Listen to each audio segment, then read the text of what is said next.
First off, I'd like to thank everybody for coming today and sharing this day with the girls and I.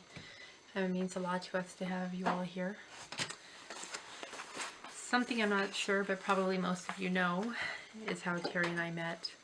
I was actually just looking through his letters and realized that one of the very first ones that he ever sent me, I got on September 12th, 1988. He didn't change much over the years from how he described himself in the first letter to me. He talked about his love of sports and animals and the various sports that he played. He liked the outdoors. That continued through his life.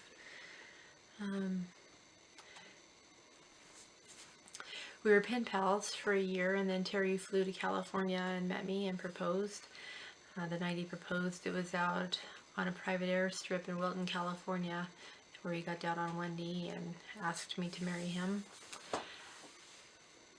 I don't think it's a night I'll ever forget. It was very dark, the stars were very bright. He didn't have a ring, but he made a promise. And that was a promise that he kept throughout our entire marriage. After Terry went back home to Newfoundland, we continued to write letters and make phone calls. And then a year later, his mom, brother, and sister flew to California, and we got married on May 19, 1990. And then a couple days later, I was on a flight back to Newfoundland with them.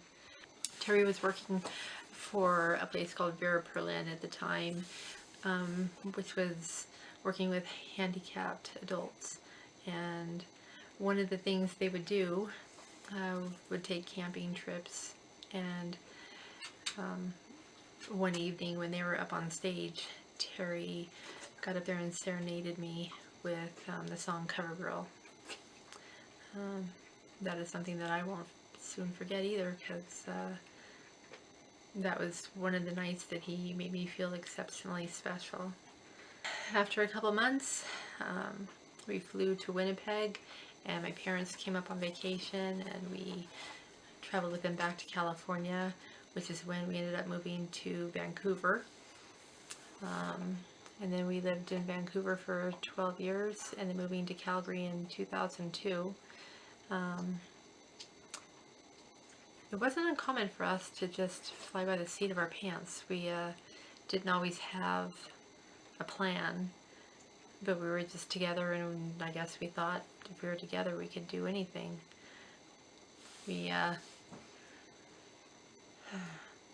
packed up my car and drove up to Vancouver, and we were there for a couple of days, and we thought, yeah, this is a place we can live. And then we went back down to California, loaded my car up with more stuff, and then drove back up to Vancouver and lived in a little apartment in Coquitlam. And back then it didn't take much to make us happy. We basically had a pull-out couch and a Nintendo, and that's what we did. He would go to work, and whenever we were together at home, because we didn't have money to do much, we would just play Nintendo.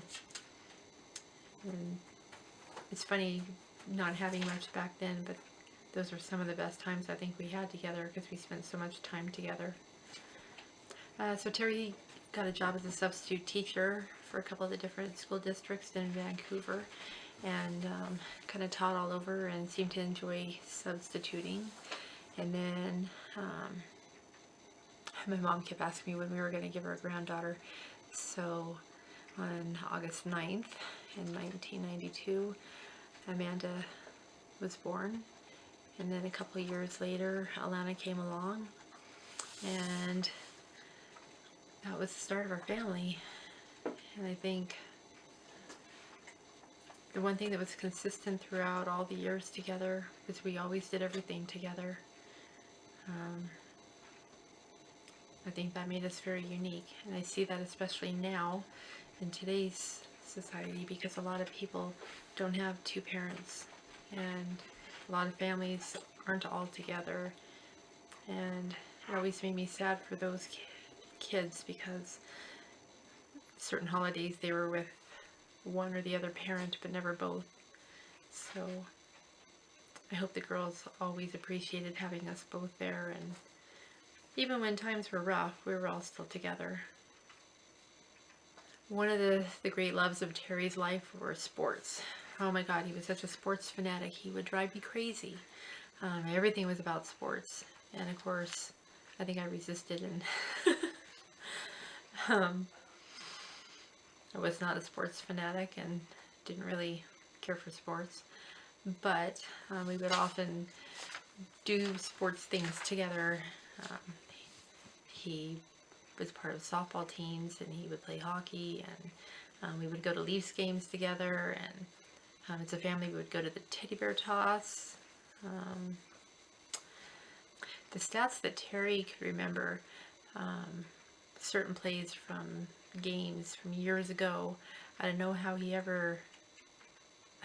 had the memory that he did, but he could recall things that I'm sure many other people wouldn't even know what he was talking about. He could remember certain players or different plays or scores or just, yeah, I don't know how he did it. But it wasn't just sports that he did that with. It was so many things in life. The knowledge he had and the ability to retain it. It always was amazing to me just how smart he was. I think one of the biggest loves of Terry's life, sports-wise, was the Toronto Maple Leafs. And I'm so sad that he never got to see them win the Stanley Cup, which is also something that his dad wanted to see. The Toronto Maple Leafs was definitely something that he had bonded with his dad over. When he was working at the Abercorn Inn in Richmond, I don't know how he found out, but he found out that when the Leafs came to town, they were staying at a specific hotel downtown. And I remember he was determined to meet Wendell Clark. So there was one day where we went there and we sat in the lobby of that hotel, and I'm not sure how long we were there. And he just, every person that would walk through, he would look at them and he'd say, no, that's not Wendell. And then he kind of had his back to this one guy going through, and I said, Terry, could that be Wendell? And he turns around, and it was so funny because Wendell was walking to the elevator, and Terry running behind him with his little pen and paper, Mr. Clark, Mr. Clark. He wanted his autograph so bad. I don't actually remember if he got the autograph, but Wendell did pose with Terry and the girls for a photo. And I think that was probably one of the highlights for Terry, was just kind of meeting his idol. Terry was a substitute teacher for around 28 years, and I remember there would be days where he would get home late for work or something, and I have a little bit of anxiety about that because I always had this fear something was going to happen to him. He would get home really late, and I'm like, Terry, because of course he never had a car with Bluetooth, and he would never answer his cell phone. And I'm like, Terry, why are you late? And he would often tell me that there would be kids that would come up to him and say that they didn't understand something, and he would stay late after school to help them. And I guess he just had sort of a unique way of explaining to kids in ways that maybe other teachers couldn't. I don't remember specific subjects, but just, the time that he would take to spend with those kids, and it didn't matter how long it took. He just, whatever they needed, he was there for them, and they seemed very appreciative of that. Something else that Terry had a passion for was nature. Oh my gosh, he loved road trips. And road trips, anywhere that involved nature, that was like the highlight for him. The trips that we took to Kananaskis and to Banff and kind of just all around, and he loved Drumheller. And it's funny that he would get so excited going out to see a deer out in the middle of Kananaskis when, really they're kind of walking through our front yard here in Fish Creek area. But he was very knowledgeable with like species and like birds, and him and Amanda, he would quiz her on birds, and she couldn't just say it was like a blue heron. It had to be like a great blue heron. I never understood it, and I could never identify birds, and half the time I'm lucky I could even see the birds because I was the one driving. But he always had his binoculars up, and he was looking, and the number of times that we would have to stop because he would see something, and then he would have to get out, and he would we get so excited. A lot of people may not know that our family was involved in model horses for a while, and it didn't seem to matter what hobby the girls and I took on. Terry followed, and if it was competitive, that made him even happier. Anything competitive he loved, and model horses were no exception. And he would buy breed books, and he would learn color patterns and breeds and conformation, like just how he would pick up stuff and learn it. And again, the knowledge that he had and how he would take the time to learn things was always kind of amazing to me. And the things that he did for us just to be a part of what we were interested in doing. And then rabbits. And rabbits, I don't even know really how it came to be, but well, I know how it came to be. It started with an impulse buy for Amanda at Christmas time when she got her first Rabbit Frost. But then Willow came along, and then that's when the Rabbit Agility started, and Terry like ran with it. He embraced it, and he, again, it was competitive. So Terry was an amazing announcer and scorekeeper and timekeeper and stat keeper, and the stats that he has in his mind just randomly, I never understood how he knew, like on January 30th of 19 something or other, he knew that Babbity and Popcorn had raced and Babbity beat him 2 out of 3 times, and however high Babbity jumped at high jump that day. Like how he knew these things, just, you know, you could ask him about a specific event, and like he knew how big the course was, and he knew where we were, and he knew all the stats from the day and what people attended and what the rabbits ran and how they ran, and it always just boggled my mind. I mean, I can barely remember yesterday, and here he remembered things from like 10 years ago. It's just, I think a lot of people, or some people, didn't realize how he liked to hear himself talk. The louder he could project the sound system to draw attention to our shows, the happier he was. And the number of times that he would make fun of me in a fun way about, you know, could all trainers control their rabbits? And usually it was one of my rabbits being ornery or running across the course, or if I would trip on something, or just all those funny little things that made our shows entertaining like they were. Terry always seemed to take great pride when he would talk about the rabbits and the accomplishments and all the things that we did with them, and he just always embraced everything that we did. And I mean, in the end, the rabbits were the past about 12 years of our lives, and we just ate and breathed and slept Rabbit Agility, and then the rescue started. And in the very beginning, like when Babbity came along, how Amanda had to beg him to keep Babbity, and at that point it was like, Terry, you know, just can she have one more? And then in the end, after the rescue started, we didn't even ask Terry anymore. Like, these rabbits would randomly come in the house, and it's just the way it was. He just supported us, and there were some that he got very attached to, and there were definitely some favorites, even though we don't talk about favorites. But I would like to think now that Terry is up there, and he is surrounded by the ones that we've lost, and I'm sure Babbity is right there at his feet, buzzing, running in circles around him. One of the other great loves that Terry had was Dodger. He was pretty upset when we lost him when he turned 16, and when Rhaegar first came along, he wasn't interested in having another dog because he was grieving so much for Dodger. But the bond that Rhaegar and Terry built over the past year while going through cancer,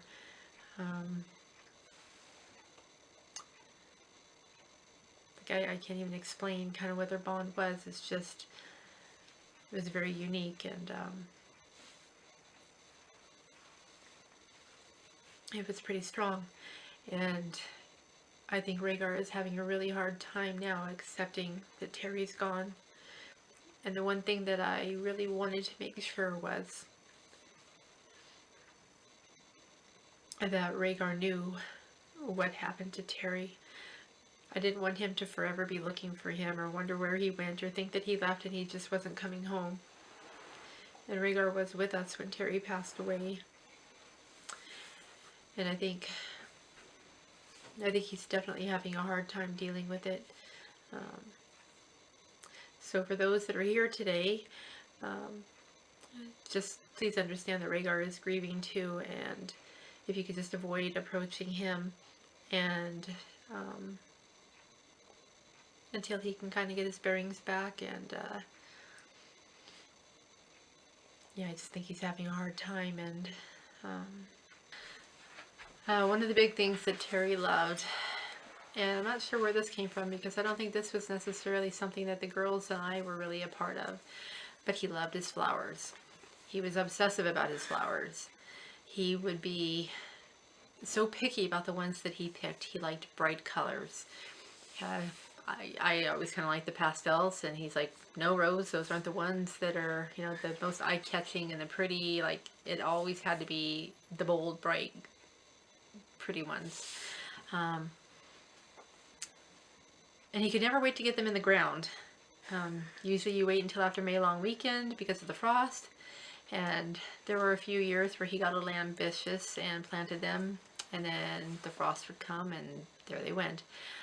He would be at the golf course, and if it looked like a storm was coming, he was calling or texting saying, doesn't matter where you are, you need to get home and you need to cover the flowers or bring them in or protect the flowers. He kind of drove us a little bit crazy when it came time for them to be entered into shows and stuff. But a day or two before, he was, well, I mean, he would get all of his entries like a week or two before and get them filled out. And he would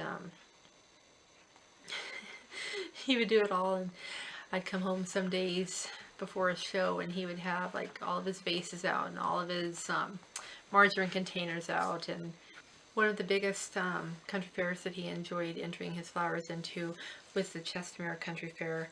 And I mean, he's got awards from 2009 to like his first place in 2015. And he was known all over as the Pansy King, which is always funny because we always teased him about that. But I mean, he never minded. He just took great pride in that title, and he was determined that he was going to win it the next year too. But pansies and petunias and nasturtiums, I think, were his biggest favorites. And yeah, God help us if we had a hailstorm or something, because that would sometimes wipe them all out. I remember rewatching American Snow videos or the Big Bang Theory or Young Sheldon. I just miss them so much.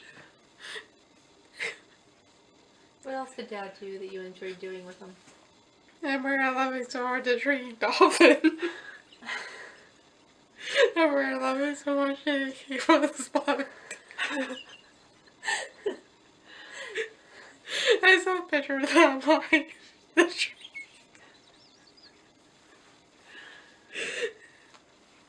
And we also watched America's Got Talent too. Sometimes we pretend like and yeah, I miss his smile. My favorite smile of him was he posed like the Diet Coke pose.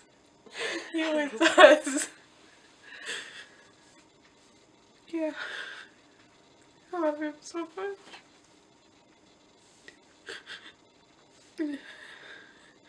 And also, I love him. He was the best dad ever.